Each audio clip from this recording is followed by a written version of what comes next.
Baik, kita lanjutkan dengan Datuk Seri Profesor Awang Sarian dari Malaysia. Okay. Terima kasih Tuan kerana sudi bersama kita pada hari ini, dapat meluangkan waktu bersama kita. Mudah-mudahan Tuan sihat walafiat. Alhamdulillah. Alhamdulillah. Ya, Okay, juga baik, baru juga pulih dari COVID. Oh ya ke? Oh, itu terpaksa sempat mengurungkan diri ya. Sempat 7 hari. 7 hari. Oh. Tapi saya guna istilah beruzlah. Oh, okey. Okey, terima kasih. Jadi baik, kita teruskan, nanti kita boleh ngobrol, boleh bicara lagi setelah deklarasi puisi Tuan. Silakan Tuan, Profesor Awang Sarian. Kok wajah tidak cocok Cik? Ya. Silakan.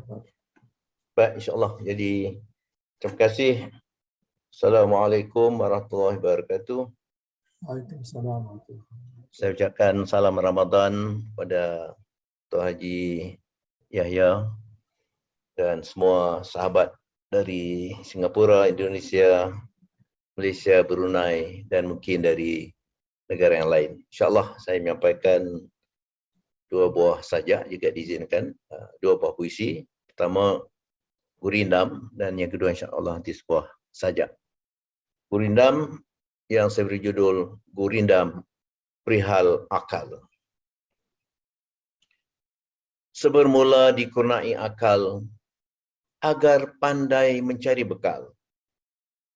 Jika akal terpelihara sihat, hal yang keji tidak terlibat.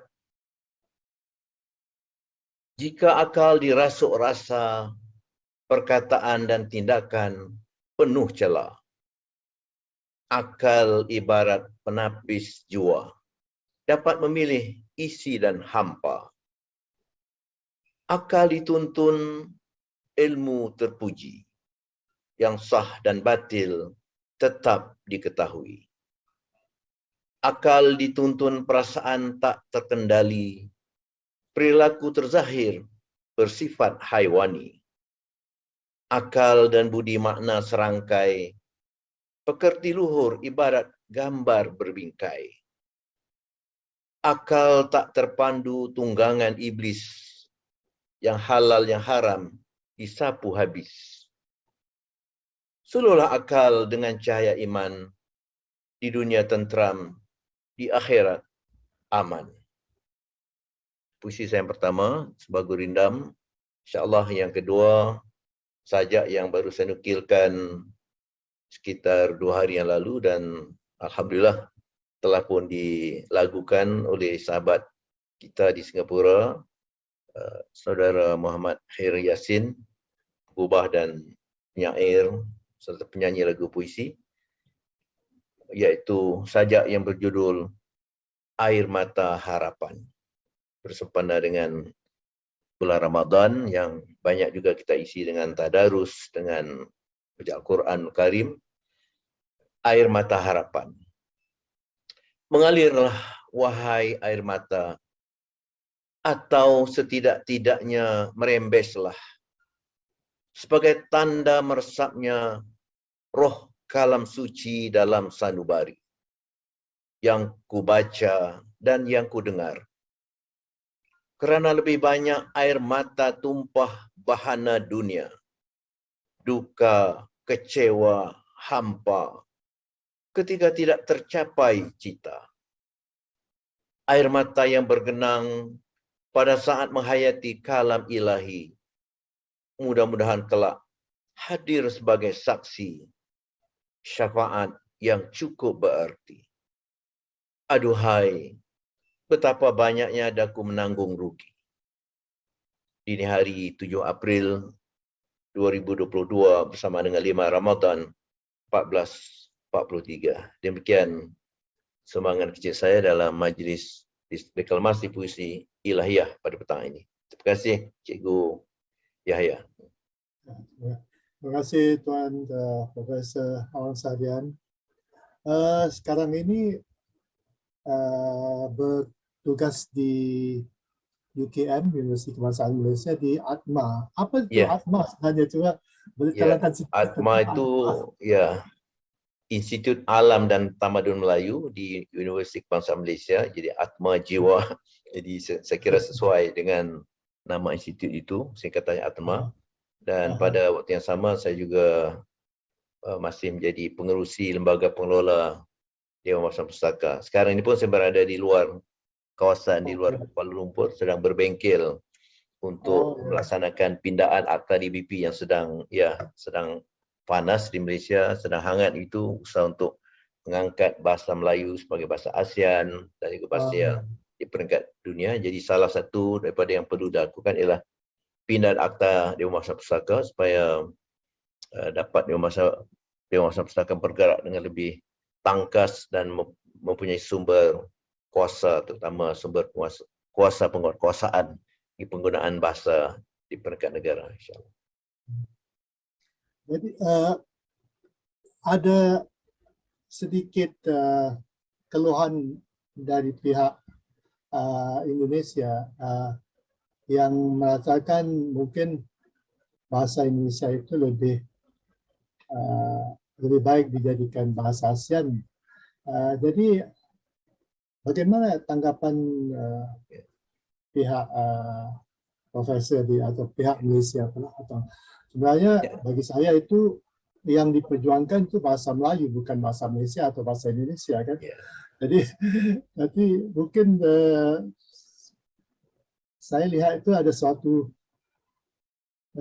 kesalahpahaman mungkin, ya, dan tidak kurang meneliti sejarah. Jadi bagaimana, Tom?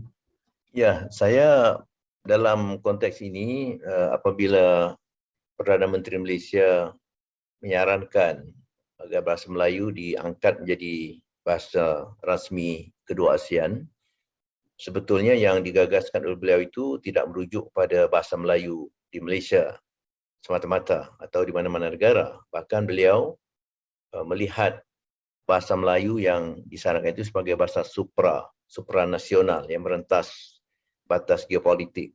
Jadi artinya yang terangkum dalam konteks bahasa Melayu secara linguistik yang digunakan di Malaysia, di Indonesia, di Singapura, di Brunei Darussalam, di Thailand, Filipina, di Kampuchea, Laos, Vietnam, juga Myanmar, dan sebetulnya juga bahasa Melayu yang tetap digunakan oleh kelompok diaspora Melayu yang bertebaran di muka bumi ini. Jadi maka itu saya kira yang penting ialah kita harus bahu-membahu dan bersatu hati, bersatu semangat untuk mengangkat bahasa serumpun kita yang asalnya memang bahasa Melayu itu sebagai bahasa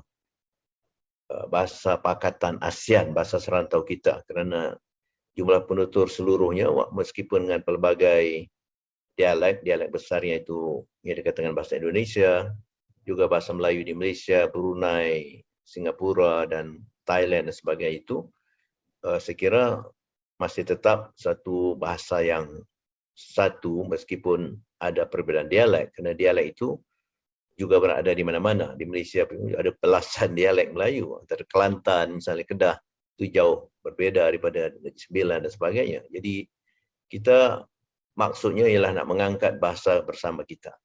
Maka itu bagi saya soal nama tidak terlalu penting diperdebatkan, baik nama bahasa Indonesia atau bahasa Melayu itu.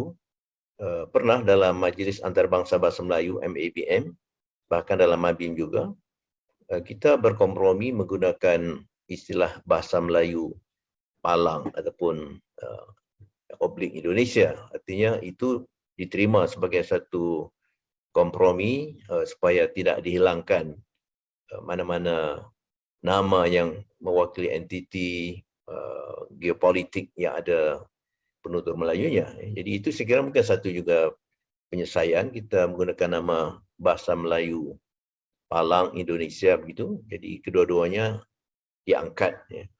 Itu saya kira kita terbuka begitu, dan alhamdulillah saya kira Bapak Presiden Indonesia juga, Bapak Jokowi, secara cepat, secara segera juga menyambut saran Perdana Menteri Malaysia dengan pengertian yang sama, iaitu bahasa Melayu di alam Melayu. Ya, itu. Demikianlah saya kira kita menyatukan saja semangat kita dan kita kurangi perbahasan tentang hal-hal teknikal kita itu. Terima kasih juga. Ya. Terima kasih. Terima kasih Tuan Abang sekalian. Semoga berjaya. InsyaAllah.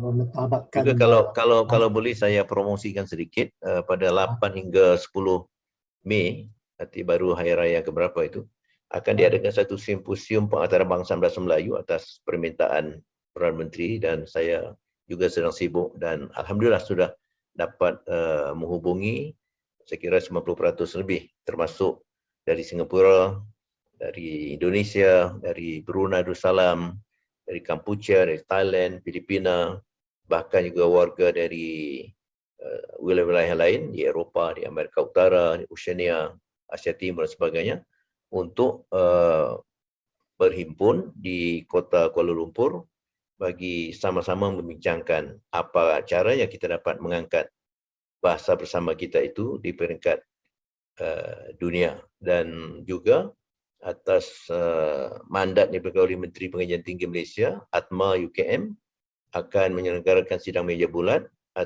dalam program pengembangan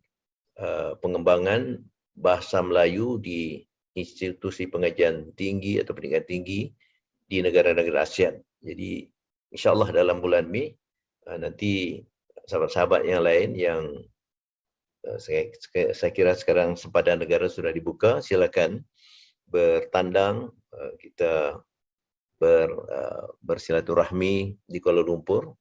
Juga boleh sambil kita mengadakan juga acara baca puisi, sambil kita bersimposium, insyaAllah.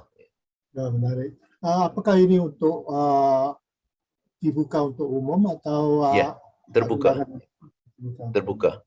Ada yang diundang itu pemakalahnya, tetapi bagi yang lain itu terbuka. Silakan saja nanti memaklumkannya pada saya, insyaAllah dapat saya keluarkan undangan secara yang lebih rasmi, insyaAllah. InsyaAllah. Terima kasih. Terima kasih. Profesor.